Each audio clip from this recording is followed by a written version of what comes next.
single day, I'm gonna make something great. That's my way. Every single day, I'm gonna... What's up, everybody? My name is Sammy Darn. If you guys are brand new here, make sure you hit the like, subscribe, and comment down below what other videos I share too. So today, I'm going to react to the theme park history of The Simpsons ride, Universal Studios Florida, Universal Studios in Hollywood.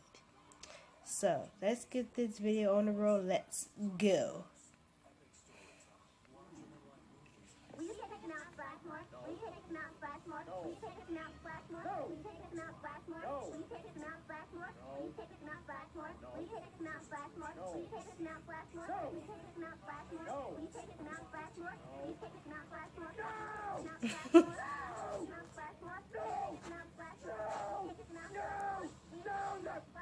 If I catch you, will you two shut up and quit bugging me? Yeah, of course. Well, will you take him out, Blackmore? Yes. Thanks, Dad. Hi diddly ho, neighborinos, and welcome to Theme Park History, the channel for everything to do with theme parks, old and new, big and small. In today's episode, we pay way too much to visit Krusty Land and explore the Simpsons ride, a simulator ride that opened at Universal Studios Florida on May 15, 2008, and Universal Studios Hollywood on May 19, 2008. This attraction was suggested by what seems to be all 30,720 Springfieldians. So thank you to everyone for the comments. Also a huge thank you to the over 10,000 of you who voted in our poll, with over half of the votes for this attraction to be this month's featured video. As always, if there's an attraction you would like us to cover in a future video, leave a comment down below. You never know, your suggestion might be next month's video. Based on the animated television series The Simpsons, The Simpsons ride takes guests on a wacky and wild adventure with Homer, Marge, Bart, Lisa, and Maggie while visiting the fabulous Krusty Land. Krusty the Clown's Krusty-themed theme park that Krusty guarantees is in no way a shameless ripoff of other, better theme parks in Florida and California. Krusty's guarantee is neither legally binding nor othered in good faith. Featuring animation that stars the voices from the show's award-winning cast on an 85-foot tall dome screen, the attraction allows guests to experience the longest-running sitcom on television in a brand new, exciting, never-before-seen adventure. This is so awesome. Okay, so for me to properly tell this story of how The Simpsons relocated from Springfield to Universal Studios, I'm gonna need to get into my DeLorean, which I so totally own, accelerate to 88 miles per hour, and travel back to September 7, 2006. Brace yourself, Back to the Future fans. It's about to get heavy. There's that word again. Heavy. Why are things so heavy in the future? Is there a problem with the Earth's gravitational pull? Universal Studios Florida would announce on this date Back to the Future the ride would be closing to make room for an as-yet undisclosed new attraction. While no date was given at the time of the announcement, the attraction would officially close on March 30th, 2007. A few months after Florida's had closed, Universal Studios Hollywood would announce on August 3rd, 2007, their own version of the attraction would officially close on September 3rd, 2007. As part of their new initiative for the parks in the early 2000s and beyond, Universal began to replace many of its current attractions that were based on movies from the 1970s and 1980s with popular movie franchises from the 1990s and beyond in an attempt to draw guests to the parks. While the Back to the Future franchise was a massive success at the box office and its attraction was highly praised, Universal decided that after 16 years of operation, time had run out for the Institute of Future Technology, as they felt the popularity of both the films and the attraction had begun to dwindle by the mid-2000s. When deciding on what would replace Doc Brown and his amazing flying time-traveling DeLorean, Universal had narrowed it down to two choices: the Universal Pictures film franchise The Fast and the Furious, or 20th Century Fox's animated sitcom The Simpsons. Universal would choose The Simpsons to replace Back to the Future, as the TV series has been a staple of animation and primetime television since making its debut on December 17, 1989, with a record of 30 seasons. Another key reason was due in part to the popularity of The Simpsons movie, which was released on July 27, 2007, and would go on to gross $527.1 million worldwide. It made more sense for Universal to bring in the well-established and much-praised Simpsons instead of Fast and Furious, which wasn't as popular at the time. It would be announced on April 24, 2007, that the Simpsons ride would be coming to Universal Studios Florida and Hollywood.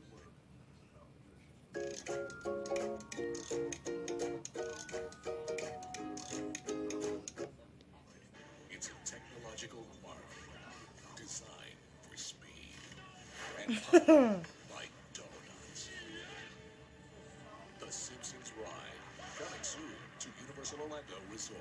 Universal would eventually bring the Fast and the Furious franchise to the parks with its own attraction, Fast and Furious Supercharged, which has been disappointing guests at Universal Studios Hollywood since 2015 and Universal Studios Florida since 2018.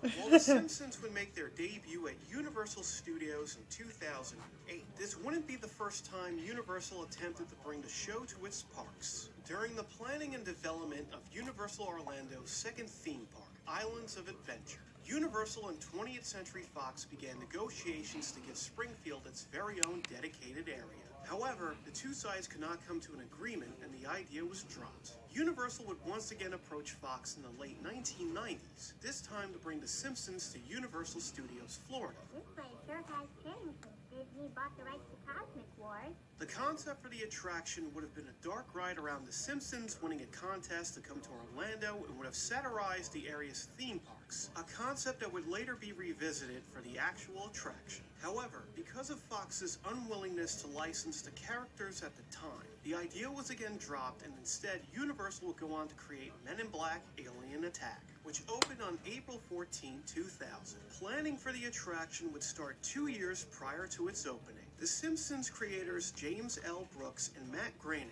as well as executive producer Al Jean, collaborated with Universal Creative to help develop the ride. The ride features more than 24 characters from the show and features voices of the regular cast members, with the exception of Harry Shearer, who voices characters Mr. Burns, Waylon Smithers, Principal Skinner, Ned Flanders, and others, supposedly due to creative differences. Because of Shearer's absence, none of his characters have vocal parts and many do not appear in the ride at all, and supposedly caused a rewriting of the attraction's story, as the original concept was focused around a field trip to the nuclear power plant, with Mr. Burns playing a crucial role throughout the ride. Construction on the Simpsons ride would begin in May 2007 in Florida and September 2007 in Hollywood, while the basic shape and operation of the Back to the Future building would remain unchanged. The technology would be replaced and updated. The original scissor lifts that lift the ride vehicles and the motion bases on which each vehicle sit on that were created by Intamin were replaced by Oceaneering International, while the attraction still uses the same 85-foot IMAX dome screens. Instead of using a 70mm IMAX projector, the ride would use 4 overlapping Sony SXRD 4K resolution projectors, using custom-made semicircular fisheye lenses to project the undistorted images at a rate of 60 frames per second. While the Q and pre-shows feature brand new 2D animation which was provided by Film Roman, the animation in the ride uses computer-generated 3D animation rendered by Blur Studio and RealFX. When asked why the change from 2D to 3D, Mike West, executive producer at Universal Creative, said, quote, "It was much more difficult than 2D. By the time we go to the dome, we wanted to make an immersive experience. During the pre-show, it was 2D to make it feel like The Simpsons were waiting with you. Once you got on the ride, we wanted a more immersive experience. We wanted the attraction to have an identity of its own, different from what you see on the television show." With the price tag of $30 million, The Simpsons ride would officially open at Universal Studios Florida on May 15, 2008. The attraction would officially open at Universal Studios Hollywood only 4 days later on May 19th and had a price tag of $40 million. The attraction pays tribute to Back to the Future the ride in one of its Q videos, complete with voiceover work from Christopher Lloyd reprising his role as Doc Brown. Professor Frink arrives looking for Doc Brown's Institute of Future Technology, only to find it replaced by Krusty Land Theme Park. He decides to stop it, so he must go back to the future, in which he means the past. He gets into a DeLorean and accelerates into a time jump. 2 years ago, a broker is telling Doc Brown that he'll be able to keep the Institute open for years to come. At that point, the DeLorean materializes and runs over the broker. Frink jumps out and Brown yells at him, "You ruined everything. Now I'll have to sell the Institute of Future Technology to that mercenary clown." Krusty promptly pastes a Krusty Land logo over the IFT logo on the front sign. Brown then shows Krusty to his limo, and Krusty tells him to tear tickets at the front gate after he gets a haircut, which Brown is fine with as his hair takes 3 hours a day to get done.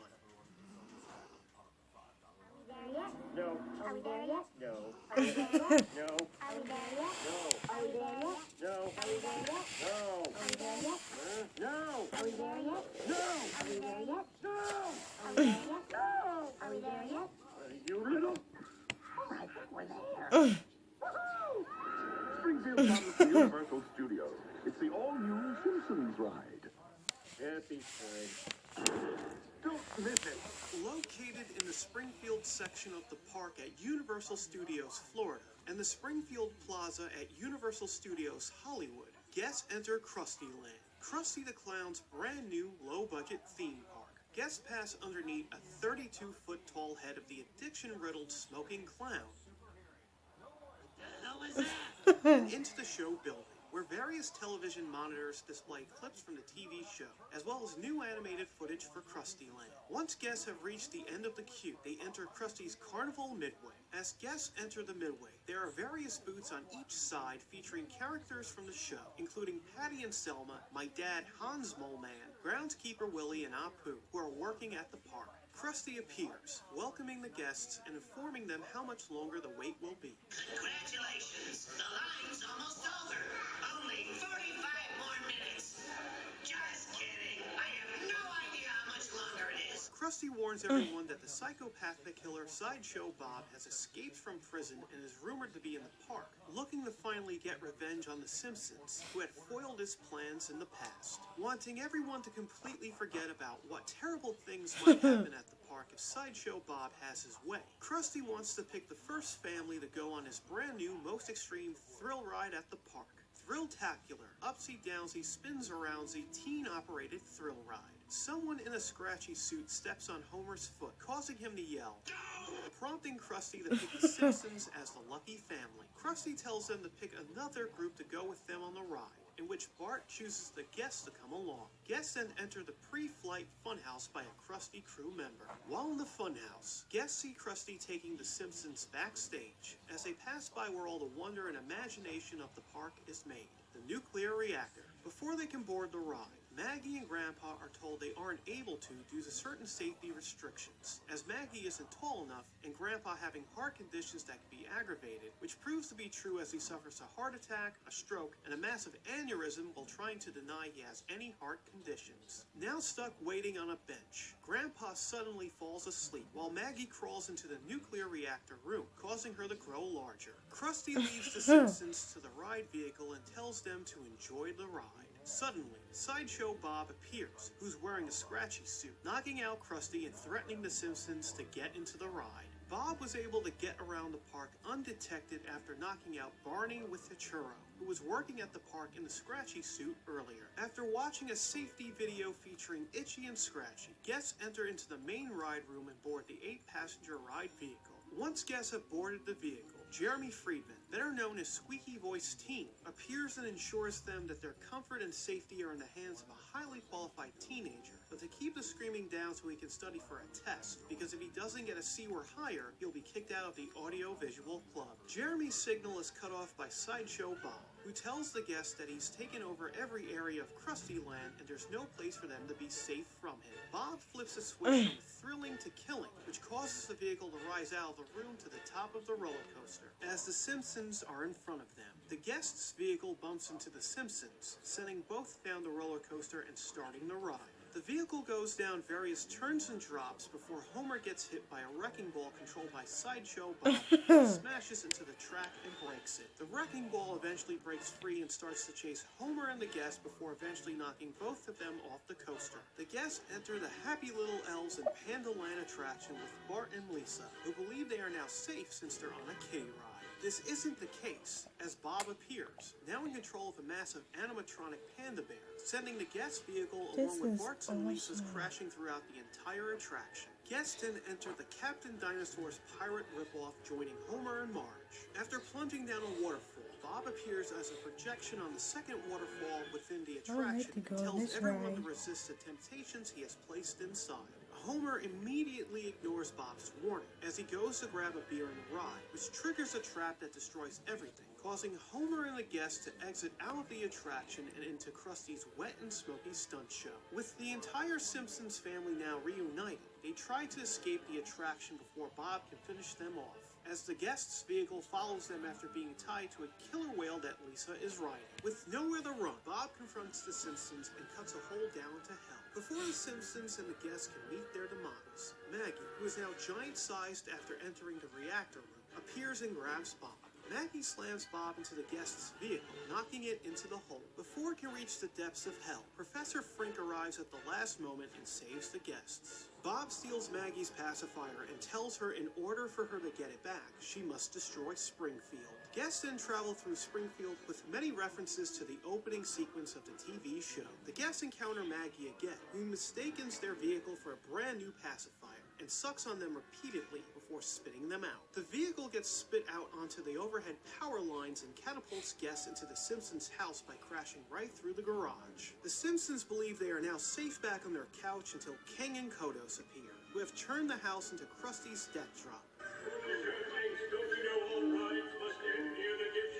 The Simpsons and guests are dropped out of the sky and eventually back to the entrance to Krusty Land. Guests encounter Bob one more time, who only has 5 seconds to kill them before the ride is over. Before Bob is able to, the couch, along with the Simpsons, crushes him. Maggie appears and pushes over the massive Krusty Land head. The vehicle is lowered back into the room, where guests see the aftermath of what has just happened with mist, fire, and smoke effects. In the Florida version, Krusty appears from the command room and pushes an emergency button, causing the vehicle to vibrate. In the Hollywood version, Krusty is sitting in a control room and takes a picture of the guests. Guests unload from the ride vehicle and exit the attraction. Nearby the attraction is the Quickie Mart, where merchandise of the attraction and TV show are sold.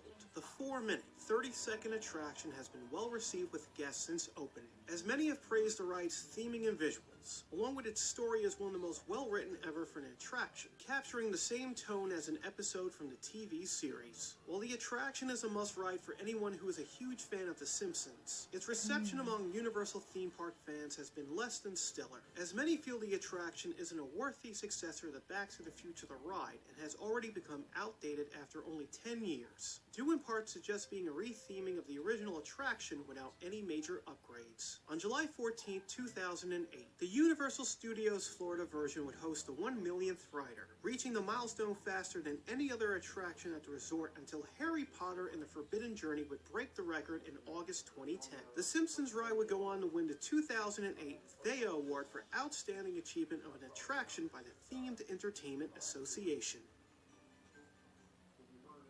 What it is about Universal Orlando that always makes me want to come back with my family is, quite frankly, from the staff to the great characters behind us. It's always such a great time. What's cool about The Simpsons is the fact that they're such iconic characters, and now they're certainly part of Universal with a big movie, and kids get a chance to see them, and with a great ride. Can't beat it. I get to come here, I get to hang out with The Simpsons, I hang out with Spider-Man, I get to hang out with superheroes all day. It's awesome. While the Simpsons ride would officially open in 2008, Universal wasn't finished bringing the Simpsons world to life at its parks. When the attraction opened at Universal Studios Florida, one minor complaint guests had was that the Simpsons ride didn't quite fit in with the area of the park it was located in. Known originally as the World Expo, the area was designed as the setting of a World's Fair and was meant as a way to accommodate such attractions as Back to the Future the ride and Men in Black Alien Attack, since neither didn't quite fit in with the rest of the themed areas in the park. Due to the nature and theming of the Simpsons ride, it made no sense to include it in the World Expo area. In order to satisfy the situation, Universal Orlando announced on May 23, 2013, the remainder of the World Expo area that wasn't re-themed after the closure of Back to the Future the ride would be transformed into Springfield, the town that is home of the characters from The Simpsons. Within the new area would be a brand new family attraction, food and beverage options, photo opportunities, and new meet and greet characters. Construction on the transformation of the area would begin in early 2013. Just like Hogsmeade in the Wizarding World of Harry Potter, water at Universal's Islands of Adventure, Springfield would be a dedicated and immersive area of the park to make guests feel like they were actually in a town located in the state that borders Ohio, Nevada, Maine, and Kentucky. The area includes numerous dining options, including Krusty Burger, The Frying Dutchman, Cletus's Chicken Shack, Lisa's Tea House of Horror, and Luigi's Pizza, along with Moe's Tavern and Duff Gardens, where guests can purchase a Duff beer, which is only available at the park. A brand new children's attraction, Kang and Kodo's Twirl and Hurl, would also come to the area. Fast Food Boulevard, which consisted of the dining options in Moe's Tavern,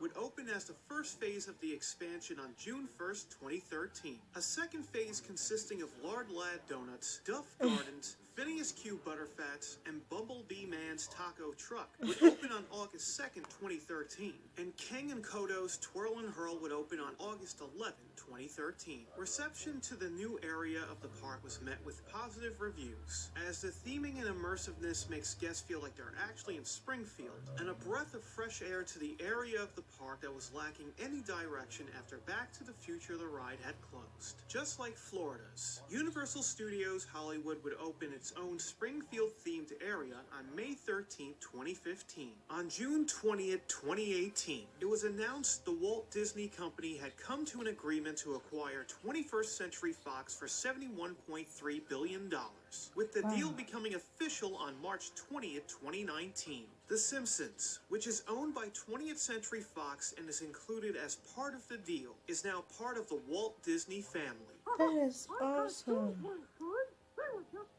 Many in the theme park industry have speculated what will become of The Simpsons at Universal theme parks because of the new deal. While details of the contract between 20th Century Fox and Universal over The Simpsons has never been officially revealed, rumors have stated the contract is for 20 years, slated to expire in 2028. It's still too early to tell what the future will hold for The Simpsons at Universal theme parks, as it could be possible that the show, which has been on the air for over 30 years, might finally make its curtain call by the time the contract is set to expire.